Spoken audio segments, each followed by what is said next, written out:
எல்லாருக்கும் வணக்கம். நான் தான் உங்கள் விமல் வர்மன் பேசுகிறேன். கடந்த பிப்ரவரி 2 அன்னைக்கு தைலாபுர கும்பல் ஏற்கனவே ஒரு வழக்கை சென்னை உயர்நீதிமன்றத்தில் போட்டிருந்தாங்க. அதாவது கட்சியும் சின்னமும், அதாவது மாம்பழ சின்னம் எங்களுக்குத்தான் சொந்தம், அதை எங்களுக்குத்தான் கொடுக்கணும் அப்படின்னு சொல்லிட்டு தைலாபுரம் கும்பல் ஒரு விஷயத்தை பண்ணியிருந்தாங்க. அதோடைய தொடர்ச்சியாக கடந்த 2ஆம் தேதி ஒரு தீர்ப்பு கொடுக்கப்பட்டது சென்னை உயர்நீதிமன்றத்தின் வாயிலாக.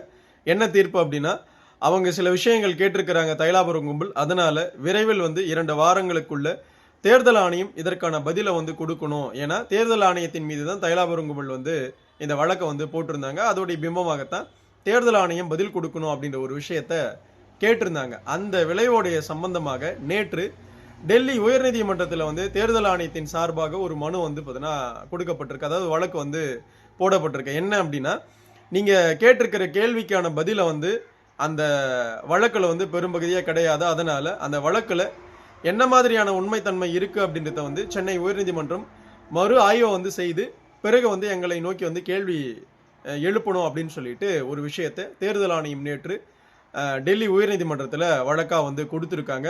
இதோடைய பிம்பமாக தைலாபுரம் கும்பல் இந்த ஒரு விஷயத்தை வச்சுக்கிட்டு ஒட்டுமொத்த சமூக ஊடகங்கள்லேயும் பல விஷயங்களை பரப்பிக்கிட்டு வந்துட்டு இருக்கிறாங்க.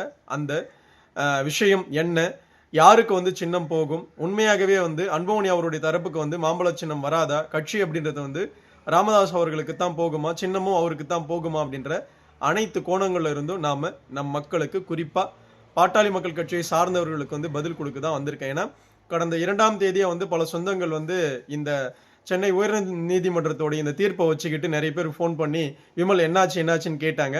நாம பொறுமையா இருந்தோம், அதை பற்றி எதுவுமே பேசாதோடைய விளைவு என்ன அப்படின்னா, அதற்கான ரியாக்ஷன் கண்டிப்பா நடக்கும். அதற்கு பிற்பாடு நம்ம பேசலாம்னு சொல்லிட்டு தான் இன்னைக்கு நம்ம பேசுறோம். அதாவது கட்சியும் சரி சின்னமும் சரி ஒருபோதுமே தைலாபுரத்துடைய பெரியவர் ராமதாஸ் அவர்களுக்கு சொந்தமாகாது. ஏன்னா அவர் வெறும் நிறுவனர் மட்டும்தான். ஆஸ் எ ஃபவுண்டரா மட்டும்தான் அவர் கட்சியில இருப்பாரே ஒழிய மற்றபடி அவருக்கு எந்த ஒரு உரிமையும் கிடையாது அப்படின்னு அவரே சத்தியம் செய்து கட்சியோடைய ஆரம்பத்திலேயே, வன்னியர் சங்கத்தோடைய ஆரம்பத்திலேயே அவர் பார்த்தீங்கன்னா பை லாவில் அப்படிதான் சத்தியம் பண்ணியிருக்கிறார். புரியுதுங்களா? அந்த சத்தியத்தை மீறி அவர் ஒருபோதுமே தலைவராக முடியாது பை லாவின் படி. புரியுதுங்களா? அதனால இதை எந்த ஒரு கோணத்தில் அவங்க முயற்சி எடுத்தாலும் அதற்கான எந்த ஒரு வெற்றி வாய்ப்பையுமே பெற முடியாது. அதாவது ராமதாஸ் அவர்களை முன்னிறுத்தி இதை முயற்சி எடுத்தாலும் பெற முடியாது. சட்டமும் பார்த்தீங்கன்னா அதற்கான எந்த ஒரு விஷயத்தையும் கொடுக்காது. ஏன்னா நானோ என் குடும்பத்தை சார்ந்தவர்களோ எந்த ஒரு நிலைமையிலுமே கட்சிக்குள்ள எந்த பொறுப்புக்கும் வர மாட்டோம். குறிப்பாக நான் ராமதாஸ் ஆகிய நான் வரவே மாட்டேன் அப்படின்னு சத்தியம் பண்ணியிருக்கிறார். அதாவது அவர் எந்த ஒரு பொறுப்புக்கும் வரமாட்டேன் அப்படின்னு சத்தியம் பண்ணியிருக்கிறார். புரியுதுங்களா? அந்த சத்தியத்தை மீறி அது சட்டமாகவே ஆக்கப்பட்டிருக்கு பாட்டாளி மக்கள் கட்சியுடைய பை லாவில். புரியுதுங்களா? ஸோ அப்படி இருக்கும் ஒரு சூழல்ல ராமதாஸ் அவர்கள் எப்பொழுதுமே பாட்டாளி மக்கள் கட்சியுடைய நிறுவனராக மட்டுமே தொடர்வாரே ஒழிய மற்றபடி எந்த ஒரு ரூபத்திலையும் அவர் தலைவராக சொல்லப்பட மாட்டார். அவர் தலைவராக பார்த்தீங்கன்னா அங்கீகரிக்கப்பட மாட்டார். இதுதான் பார்த்தீங்கன்னா இங்க இருக்கிற உண்மையிலும் உண்மை. முதல்ல அந்த உண்மையை பார்த்தீங்கன்னா இங்க இருக்கிற பாட்டாளி மக்கள் கட்சியை சார்ந்த ஒட்டுமொத்த பேரும் புரிஞ்சுக்கணும். குறிப்பா தைலாபுரம் கும்பல் ஏதாவது தெரியாம இருந்தீங்கன்னா அந்த புரிதலையும் நீங்க ஏற்படுத்திக்கணும் அப்படின்னு ஆரம்பத்திலே சொல்லிடுறேன். அடுத்தது, கட்சி எங்களுக்கு தான் சொந்தம், சின்ன எங்களுக்கு தான் சொந்தம் அப்படின்னு சொல்லிட்டு சென்னை உயர்நீதிமன்றத்தில் வழக்கு கொடுத்துட்டாங்க. அந்த வழக்குடைய தீர்ப்பு பார்த்தீங்கன்னா 2 வாரங்களுக்குள்ள பதில் அளிக்கணும் அப்படின்னு தேர்தல் ஆணையத்துக்கிட்ட கொடுத்துட்டாங்க.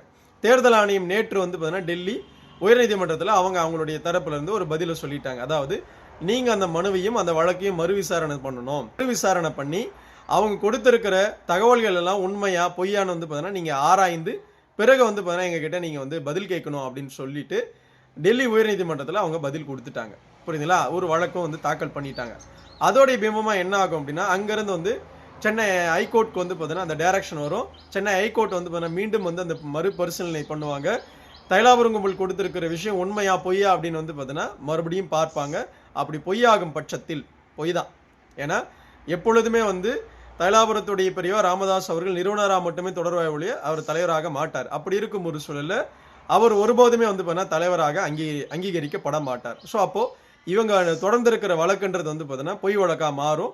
ஸோ அப்படி இருக்கும் ஒரு சூழல்ல சென்னை உயர்நீதிமன்றம் பார்த்தீங்கன்னா இவங்களுக்கு ஒரு சரியான ஒரு பதிலை கொடுத்துட்டு, ஐயா நீங்க போயிட்டு பார்த்தீங்கன்னா உங்க வேலையை பாருங்க, தேர்தல் முடியட்டும், தேர்தல் முடிஞ்சு பார்த்தீங்கன்னா எது இருந்தாலும் பார்த்தீங்கன்னா பார்த்துக்கலாம் அப்படின்னு சொல்லி இவங்களை அனுப்ப போகுது. இதுதான் நடக்க போகுது. புரியுதுங்களா? இந்த சம்பவத்தில் பாட்டாளி மக்கள் கட்சியை சார்ந்தவர்கள் யாரும் குழப்பம் அடைய வேண்டாம், யாரும் பயப்பட வேண்டாம். ஐயோ தைலாபுரம் வந்து இப்படியாப்பட்ட ஒரு வழக்கு போட்டுட்டாங்களே, அப்போ கட்சி வந்து பார்த்தீங்கன்னா அவங்களுக்கு போயிடுமா, இல்லை வந்து சின்ன அவங்களுக்கு போயிடுமாலாம் எதிர்பார்க்காதீங்க. ஏன்னா மீண்டும் மீண்டும் சொல்கிறேன் பாருங்க, இது போன்ற பல கட்சிகளுடைய வழக்குகள் வந்து பார்த்தீங்கன்னா இந்தியாவில் நிகழ்ந்திருக்கு, பல மாநிலங்களில் நிகழ்ந்திருக்கு. அவங்களுடைய தீர்ப்புகள் எல்லாம் எதன் அடிப்படையில் வந்து பண்ண சொல்லப்பட்டிருக்கு அப்படின்னா, ஏன் தமிழகத்திலே ஏடிஎம்கேல நடந்த கான்ஃப்ளிக்ட் பற்றி வந்து பண்ண எல்லாருக்கும் தெரியும். இபிஎஸ் வெர்சஸ் ஓபிஎஸ் அப்படின்னு. கடைசியாக யார்கிட்ட வந்து பண்ண அதிகாரம் போய் நின்றுச்சு, கட்சி யார்கிட்ட போய் நின்றுச்சு அப்படின்னா இபிஎஸ் அவர்கள்கிட்ட தான் போச்சு. ஏன்னா 80% வந்து எடப்பாடி பழனிசாமி அவர்களுடைய பின்னாடி தான் வந்து பார்த்தீங்கன்னா அதிமுக இருந்துச்சு. ஒரு 20% தான் ஆரம்பத்தில் வந்து ஓபிஎஸ் பக்கம் இருந்து, அதற்கு பின்னாடி மெல்ல மெல்லமாக அங்கேயும் கரைந்து வெளியே வந்து பார்த்தீங்கன்னா 90-95% வந்து பெரும்பகுதியாக கட்சின்றது வந்து எடப்பாடி அவர்களுடைய கட்டுப்பாட்டுக்கு போன பின்னாடி கட்சி அவருக்கு தான் சொந்தம், அவர் தான் பொதுச் செயலாளராக செயல்படுவார், ஓபிஎஸ் அப்படின்றவர் வந்து பார்த்தீங்கன்னா டம்மி பீஸாக வந்து பார்த்தீங்கன்னா கருதப்படுவார் அப்படின்னு சொல்லிட்டாங்க. இதுதான் வந்து பார்த்தீங்கன்னா நடக்கிற உண்மை. இது தமிழகத்திலே நடந்திருக்கு, மகாராஷ்டிராவில் வந்து பார்த்தீங்கன்னா நடந்திருக்கு, சிவசேனா கட்சிக்கு. இப்படி ஏகப்பட்ட இடங்கள்ல இந்தியாவில் பல இடங்கள்ல நிகழ்ந்திருக்கு. அப்படியேப்பட்ட இடத்துல இந்த கட்சியோட விஷயத்த, பாட்டாளி மக்கள் கட்சியோட விஷயத்தையும் தான் சட்டம் வந்து பார்த்தீங்கன்னா சொல்லும். இந்த கட்சியை வந்து பார்த்தீங்கன்னா அப்படித்தான் வந்து உயர்நீதிமன்றமோ உச்சநீதிமன்றமோ மற்ற எங்கே போனாலுமே அப்படி தான் பார்ப்பாங்க. அப்படி பார்க்கையில் இன்னைக்கு 90-95% பாட்டாளி மக்கள் கட்சியை சார்ந்த நிர்வாகிகள், தொண்டர்கள் எல்லாருமே வந்து பார்த்தீங்கன்னா அன்போனி அவர்களுடைய தரப்புல தான் நிற்கிறாங்க. புரியுதுங்களா? ஒரு 2 எம்எல்ஏ அப்படின்னு சொல்லிட்டு அருள் அவர்களும் ஜி.கே. மணி அவர்களும் இருந்ததுனா மட்டும் இந்த தைலாபுரம் குரூப் வந்து பார்த்தீங்கன்னா ஒருபோதுமே வந்து அந்த பதவியை அடைய முடியாது. தொண்டர்கள் இருக்கணும், பொறுப்பாளர்கள் வந்து பார்த்தீங்கன்னா இருக்கணும், எல்லாருமே இருக்கணும். இருந்தால் மட்டும்தான் கட்சின்றது வந்து பார்த்தீங்கன்னா தைலாபுரத்தை நோக்கி போகும். புரியுதுங்களா? அப்படி இருக்கும் ஒரு சூழல்ல எந்த காலத்திலையும் வந்து பார்த்தீங்கன்னா தைலாபுரத்தோடைய இடத்துக்கு இனிமேல் வந்து கட்சின்றது போகாது. அதே போல் வந்து சின்னமும் வந்து பார்த்தீங்கன்னா போகாது. ஸோ அதனால் இதுதான் வந்து ரியாலிட்டி. இந்த ரியாலிட்டியை மறந்து தான் தைலாபுரம் கும்பல் வந்து பார்த்தீங்கன்னா எப்படியாவது வன்னியர்களையும் பாட்டாளி மக்கள் கட்சியை சார்ந்தவர்களையும் எப்படியாவது ஏதாவது சொல்லி ஏமாற்றி எதையாவது வந்து பார்த்தீங்கன்னா ஒரு குழப்பத்தை வந்து விளைவிச்சுக்கிட்டே இருக்கணுன்ற நோக்கத்தோடு தான் தைலாபுரம் கும்பல் வந்து பார்த்தீங்கன்னா செயல்பட்டு இருக்கு. புரியுதுங்களா? அதற்கு வந்து தைலாபுரத்துடைய பெரியவர்லேருந்து எல்லாருமே வந்து பார்த்தீங்கன்னா அந்த வேலையை தான் பார்த்துட்டு இருக்கிறாங்க. இந்த வேலைகளில் எப்படியாவது வந்து மருத்துவர் அன்போனி ராமதாஸ் அவர்கள் அழித்தே தீரணுன்ற பெரும் எண்ணத்தோடலாம் வந்து பார்த்தீங்கன்னா செயல்பட்டு இருக்கிறாங்க. அந்த செயல்பாடுகளுக்கெல்லாம் கூடிய விரைவில் வந்து பார்த்தீங்கன்னா முற்றுப்புள்ளி வரும். இந்த வழக்கால எந்த ஒரு வந்து பார்த்தீங்கன்னா பிரச்சனையும் வந்து பாட்டாளி மக்கள் கட்சிக்கு ஏற்படாது. பிரச்சனை அப்படின்னா தைலாபுரம் கும்பலுக்கு தான் பிரச்சனை. தைலாபுரம் கும்பலோடைய வந்து பார்த்தீங்கன்னா பல வேலைகளுக்கு தான் பிரச்சனை. ஏன் இன்னைக்கு வந்து இவ்வளோ பெரிய வழக்கை வந்து தைலாபுரம் கும்பல் வந்து முன்னெடுத்திருக்காங்க அப்படின்னா, ஏன்னா திமுக தெளிவாக சொல்லிடுச்சு, உங்களுக்கு நாங்கள் பெரும்பகுதியாக சீட்டு கொடுக்க மாட்டோம், அப்படியே சீட்டு கொடுத்தாலும் உதயசூரியனில் தான் நீங்கள் நிற்கணும், உங்களுக்கு கட்சியும் கிடையாது சின்னமும் கிடையாது, அப்போ எங்கள் சின்னத்தில் தான் நீங்கள் நிற்கணும் அப்படின்னு வந்து ஒரு வாய்ப்பை வந்து கொடுக்குறாங்க. அதனால் வந்து இவங்களுக்கு வந்து ஐயோ உதயசூரியன்னா வந்து பார்த்தீங்கன்னா ஒட்டுமொத்த வன்னியர்களும் காரி துப்புவாங்களே அப்படின்ற எண்ணத்தோடைய விளிம்பாக இன்னைக்கு மெல்ல மெல்லமாக வந்து சின்ன எங்களுக்கு தான் அப்படின்னு வந்து பார்த்தீங்கன்னா போராடி இருக்கிறாங்க. சின்னமும் கிடைக்க போகிறது கிடையாது. புரியுதுங்களா? ஒருவேளை சின்னம் வந்து பார்த்தீங்கன்னா கிடைச்சா அன்போனி ராமதாஸ் அவர்களுக்கு எதிராக வந்து பார்த்தீங்கன்னா இவங்க ஒரு களத்தை வந்து உருவாக்கி திமுக கொடுத்துருக்கிற பணத்தை வச்சுக்கிட்டு அங்கங்கே வந்து பார்த்தீங்கன்னா ஆட்களை போட்டு எப்படியாவது வந்து பார்த்தீங்கன்னா வெற்றி வாய்ப்பை இழக்க வைக்கணும் அப்படின்ற எண்ணத்தோடு தான் தைலாபுரம் கும்பல் வந்து பார்த்தீங்கன்னா இங்கே சமூகத்துக்குள்ள ஒரு பெரும் ஒரு வேலையை பார்த்துட்டு இருக்கிறாங்க. இந்த விஷயத்தையும் ஒட்டுமொத்த பாட்டாளி மக்கள் கட்சியை சார்ந்தவர்கள் வந்து புரிஞ்சுக்கணும். மானமுள்ள ரோஷமுள்ள வன்னியர்கள் எந்த காலத்திலையும் நம்ம திமுகவையோ திமுகவுடைய அனுதாபிகளாக மாறி இருக்கிற தைலாபுரம் கும்பலையும் வந்து பார்த்தீங்கன்னா வன்னியர்கள் ஒருபோதும் மன்னிக்க கூடாது. இந்த இன துரோகிகளை மன்னிக்க கூடாது. வன்னியர் சமூகத்துடைய அழிவை நோக்கி வந்து பார்த்தீங்கன்னா திமுக வன்னியர்களை எடுத்துட்டு போற இந்த காலகட்டத்தில் அவர்களுக்கு பக்கபலமா வந்து பார்த்தீங்கன்னா தைலாபுரம் கும்பல் மாறி இருக்கிறத ஒருபோதுமே வந்து பார்த்தீங்கன்னா வன்னியர்கள் மன்னிக்க கூடாது. புரியுதுங்களா?